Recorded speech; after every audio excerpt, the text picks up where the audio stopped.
नमस्कार, मी विपुल जाळगावकर funds bye विपुल या YouTube चॅनलमध्ये तुमचं सर्वांचं स्वागत करतो. कसे आहात मित्रांनो? मस्त मजेतच असाल. हा नेहमीचा आपला आपुलकीचा प्रश्न. मित्रांनो, आज होतं 13 जून, पण काल मात्र मला थोडा कामाच्या दगदगीमुळे व्हिडिओ बनवता आला नाही. सो त्याबद्दल मी तुमची दिलगिरी व्यक्त करतो. आपण आजच्या व्हिडिओमध्ये कालचंही अनालिसिस थोडं बहुत करून मगच पुढे जाऊया. सो आज आहे 13 जून आणि आपण आता उद्या 14 जून साठी निफ्टी, बँक निफ्टी आणि उद्या फ्रायडे आहे. फ्रायडेला सेन्सेक्सची एक्सपायरी आहे. सो आपण सेन्सेक्स ही पाहणार आहोत. सो चला तर मग सुरुवात करूया. स्क्रीनवरती जाऊया मित्रांनो. सो मित्रांनो, आपण डेली टाइम फ्रेम वरती आहोत. निफ्टी 50च्या चार्ट वरती आहोत आणि निफ्टी 50चा चार्ट मी पूर्णपणे क्लिअर करतो आणि आपण कम्प्लिटली नवीन अनालिसिस पाहूया, कारण ऑल टाइम हाय चेंज झालाय. सो इथे कुठेतरी मित्रांनो आत्ता आपल्याला ऑल टाइम हाय 23,484 ला दिसतोय, विच इज अगोदरच्या लेवल पासून एक समवेअर क्लोज टू 100 ते 150 पॉईंटचा डिफरन्स आहे. सो मित्रांनो, कालच्या सेशन मध्ये जर आपण पाहिलं तर 12 जूनची कॅन्डल एक इन्व्हर्टेड हॅमर बनली होती आणि आज मात्र मार्केट गॅपअप उघडलं होतं, पण गॅपअप उघडूनही टॉप पासून सेलिंगच आली होती. सो ओव्हरऑल जर बघायला गेलं तर अजूनही कुठेतरी बेअरिश सेंटिमेंट हे कंटिन्यू होताना दिसतंय. सो आपण 4 आवर्स टाइम फ्रेम वरती जाऊया. 4 आवर्स टाइम फ्रेम वरती जर आपण पाहिलं तर 4 तासाची एक बेअरिश कॅन्डल क्लोज होऊन परत एक छोटीशीच बेअरिश कॅन्डल संपली आहे, पण तिथे असं काही क्लिअर ट्रेंड इंडिकेशन मिळत नाहीये. आवरली टाइम फ्रेम वरती जर आपण गेलो मित्रांनो, तर आवरली टाइम फ्रेम वरती आपल्याला कुठेतरी एक चॅनल पाहायला मिळतं.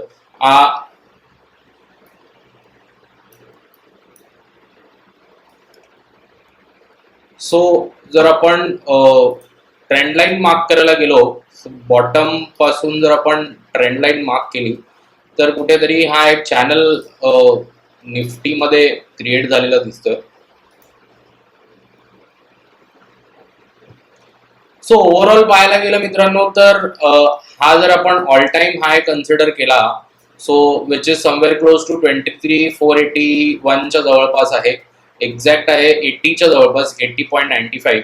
सो त्यानंतर जर आपण बघू तर एक परत कन्सॉलिडेशन पाहायला मिळतंय आणि जर हे कन्सॉलिडेशन आपण आवरली टाइम फ्रेम वरती मार्क केलं तर या कॅन्डलचा हाय आणि याच्या कॅन्डलचा लो तर कुठेतरी 23,421 ते 23,354 यामध्येच मार्केट कुठेतरी ट्रॅव्हल करत आहे आणि ही बऱ्यापैकी ट्रॅपिंग आहे. पण मित्रांनो, एक चांगलं आहे की आज आपल्याला कुठेतरी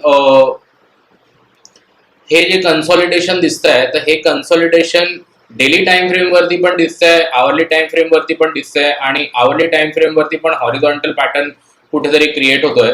सो 15 मिनिटावरती जर आपण गेलो तर 15 मिनिटावरती पण सेम कन्सॉलिडेशन बऱ्यापैकी दिसतंय. सो माझ्या मते हा एक नो ट्रेडिंग झोन कन्सिडर करायला हरकत नाही.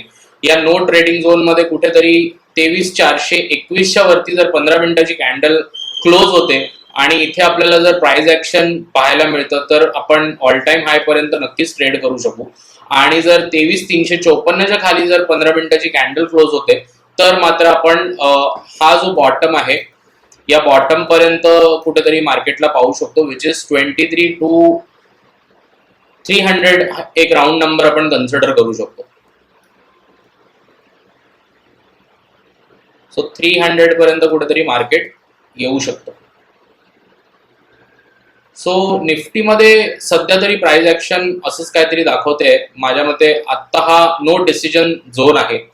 त्यानंतर आपण बँक निफ्टीकडे जाऊया मित्रांनो. बँक निफ्टी जर आपण डेली टाइम फ्रेम वरती पाहिलं तर कुठेतरी मी लाईन्स डिलीट करतो. डेली टाइम फ्रेम वरती मित्रांनो इथेही कुठेतरी आपल्याला एक चॅनल क्रिएट झालेला दिसतोय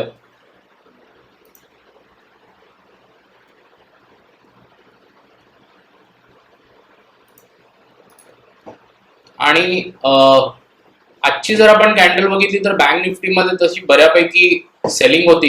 जर 4 आवर्स टाइम फ्रेम वरती आपण गेलो तर 4 आवर्स टाइम फ्रेम वरती एक हॉरिझॉन्टल कन्सोलिडेशन पण दिसतं आपल्याला. सो हे आपण जर इथे मार्क केलं तर 50,241 चा हाय कुठेतरी लावलेला आहे आणि बॉटम साईडला जर आपण बघितलं तर 49,526 हा एक बॉटम आपल्याला दिसतोय. पण इथे पण परत कन्सोलिडेशन पाहायला मिळतंय. वरच्या लेवल पासून परत बिअर्स जे आहेत म्हणजे सेलर जे आहेत ते परत ऍक्टिव्हेट होत आहेत आणि त्याच्यामुळे कुठेतरी परत पुन्हा पुन्हा सेलिंग पाहायला मिळतंय. पण जसं मागच्या ह्याच्यामध्ये मी तुम्हाला सेशन्स मध्ये सांगितलं होतं की इथून जर आपण फिब लावली तर आपल्याला बऱ्यापैकी जे आपल्याला रिट्रेसमेंट जी पाहिजे असते, जे आपले फिबोनाची लेवलचे जे पॉइंट्स आहेत तर तिथून मार्केटने बऱ्यापैकी रिव्हर्स केलंय. तर माझ्यामध्ये हे कन्सॉलिडेशन जर अप्पर साईडला ब्रेक होतं म्हणजे 50,241च्या वरती जर 15 मिनिटाची कॅन्डल सस्टेन होते आणि तर आपण बुलिश साईडला कुठेतरी नक्कीच जाऊ शकतो. आणि जर समजा मार्केट 49,526च्या खाली ट्रेड झालं 15 मिनिटाची कॅन्डल तर आपण डाऊन साईडला कुठेतरी नक्कीच येऊ शकतो. 1 आवर वरती जर आपण पाहायला गेलं तर मित्रांनो हे जे काय झिगझॅग पॅटर्न बनवलेला आहे हा मात्र एकदम क्लिअरली डिफाईन्ड होतोय आणि यामुळे बऱ्यापैकी साइडवेज मार्केटमध्ये ट्रॅपिंग बऱ्यापैकी पाहायला मिळालंय. सो कालच्या सेशनमध्येही बरेचसे ट्रॅप झाले होते आणि त्यानंतर कुठेतरी अजूनही मार्केट एक साइडवेज झोन मध्ये आहे असं म्हणायला हरकत नाही. So this for me this he जी काय लेवल मार्क केलेली आहे 50,241 आणि 49,526 ही मात्र कुठेतरी एक नो ट्रेडिंग झोन आहे असं म्हणायला हरकत नाही. त्यानंतर मित्रांनो आपण सेन्सेक्स वरती येऊया आणि सेन्सेक्स मध्ये आपण जर डेली टाइम फ्रेम वरती आलो तर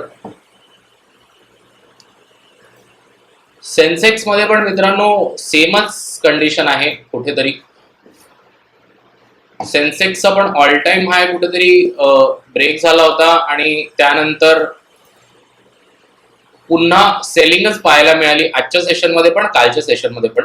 सो 4 आवर्स टाइम फ्रेम वरती जर आपण पाहिलं तर परत आपल्याला इथे कन्सोलिडेशन पाहायला मिळत आहे.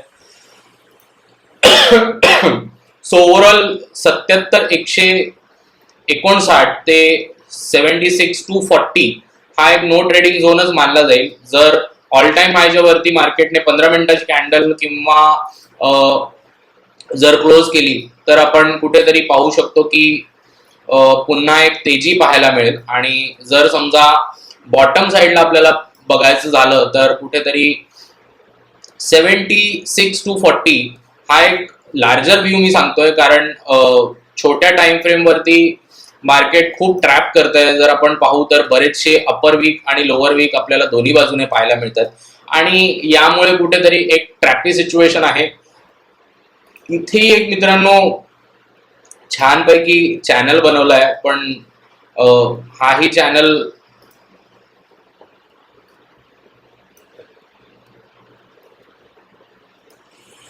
अशा पद्धतीने कुठेतरी चॅनल दिसतोय.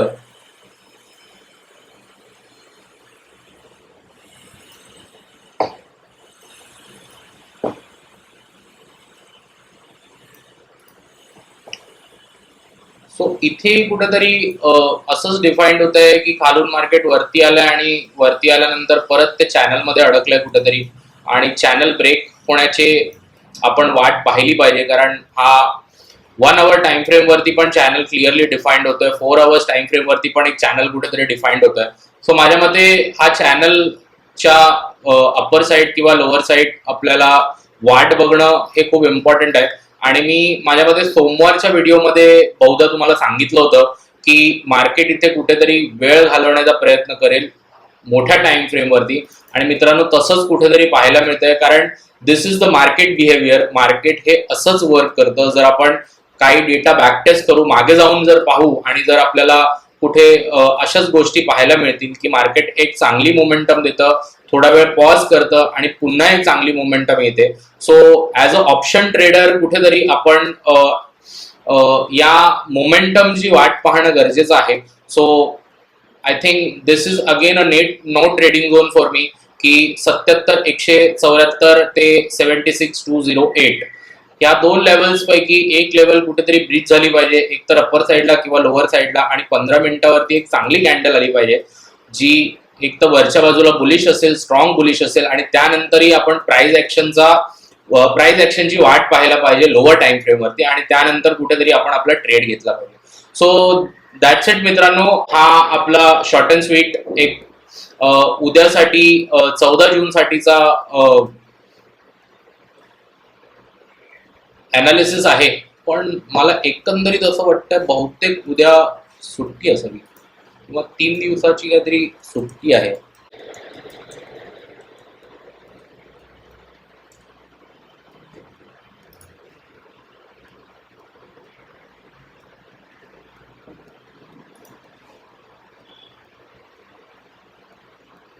सतरा तारखेला सुट्टी आहे. सो फ्रायडेला सेशन चालू आहे, मंडेला सुट्टी आहे मित्रांनो. सो उद्या मार्केट चालू आहे. दॅट्स इट मित्रांनो, हा होता आपला बँक निफ्टी आणि सेन्सेक्सचा ओव्हरऑल अनालिसिस. मित्रांनो, जर तुम्ही चॅनलला सबस्क्राईब केलं नसेल तर नक्की सबस्क्राईब करा आणि बेल आयकन प्रेस करा. त्यामुळे जे काय मी तुम्हाला stock market related learning videos provide करतो ते तुमच्यापर्यंत नक्की पोहोचतील. थँक्यू.